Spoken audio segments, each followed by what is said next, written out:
السلام علیکم ورحمۃ اللہ وبرکاتہ۔ محترم ناظرین، محترم سامعین، ماہ ربیع الاول، ماہ ربیع النور، ہم سب کے آقا سید عالم صلی اللہ علیہ وسلم کی ولادت کا مہینہ ہے۔ انشاءاللہ تبارک و تعالی ہم حضور صلی اللہ علیہ وسلم کی بیٹے، بیٹیاں اور اسی طریقے سے بیویاں، نواسے، نواسیاں، ان کے بارے میں اور ان کا جو نام ہے اس کے بارے میں بہت ساری باتیں سیکھیں گے۔ حضور صلی اللہ علیہ وسلم کی اولاد، ہمارے نبی سید عالم صلی اللہ علیہ وسلم کے 3 بیٹے تھے، حضرت قاسم رضی اللہ تعالی عنہ اور حضرت عبداللہ رضی اللہ تعالی عنہ، انہی کو طاہر اور طیب بھی کہا جاتا ہے، اور ایک حضرت ابراہیم رضی اللہ تعالی عنہ۔ حضور صلی اللہ علیہ وسلم کی 4 بیٹیاں تھیں، حضرت زینب رضی اللہ تعالی عنہ، حضرت رقیہ رضی اللہ تعالی عنہ، حضرت ام کلثوم رضی اللہ تعالی عنہ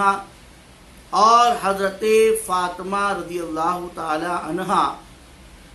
چاروں بیٹیاں حضرت ختیجہ رضی اللہ تعالی عنہ سے پیدا ہوئیں۔ اب یہاں پر ایک بات اور یاد رکھیں کہ آپ کے یعنی ہمارے نبی سید عالم صلی اللہ علیہ وسلم کے 5 نواسے تھے، حضرت علی رضی اللہ تعالی عنہ، حضرت حسن رضی اللہ تعالی عنہ، حضرت حسین رضی اللہ تعالی عنہ، حضرت محسن رضی اللہ تعالی عنہ اور حضرت عبداللہ رضی اللہ تعالی عنہ۔ حضرت علی رضی اللہ تعالی عنہ حضرت زینب رضی اللہ تعالی عنہ کے بیٹے ہیں، حضرت حسن، حضرت حسین اور حضرت محسن رضی اللہ تعالی عنہ میں حضرت فاطمہ کے رضی اللہ تعالی عنہ کے بیٹے ہیں، اور حضرت محسن کا بچپن ہی میں انتقال ہو گیا تھا، اور حضرت عبداللہ حضرت رقیہ رضی اللہ تعالی عنہ کے بیٹے ہیں۔ اسی طریقے سے حضرت حضور صلی اللہ علیہ وسلم کے یہ نواسوں کے بارے میں ہم نے سنا کہ یہ 5 نواسے تھے۔ اسی طریقے سے حضور صلی اللہ علیہ وسلم کی 4 نواسیاں تھیں، حضرت امامہ رضی اللہ تعالی عنہ، حضرت رقیہ رضی اللہ تعالی عنہ،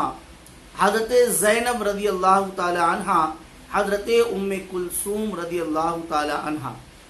امامہ رضی اللہ تعالی عنہ حضرت زینب رضی اللہ تعالی عنہ کی بیٹی ہیں، اور رقیہ حضرت رضی اللہ تعالی عنہ حضرت زینب رضی اللہ تعالی عنہ،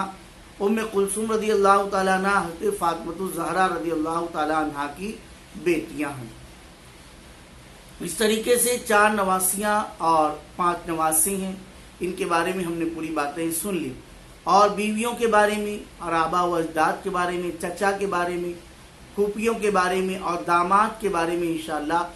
دوسری قسط میں، دوسرے پارٹ میں ہم لوگ سنیں گے۔ لیکن یہ بتانے کا مقصد یہ ہے کہ ہم جب اپنے گھروں میں بچوں کے نام رکھنے لگے تو یہ جو سارے نام نبی کے خاندان کے بتائے گئے ہیں، انہی ناموں پر نام رکھنے کی کوشش کریں، اس کی بہت ساری برکتیں آپ کو یقیناً ملیں گی۔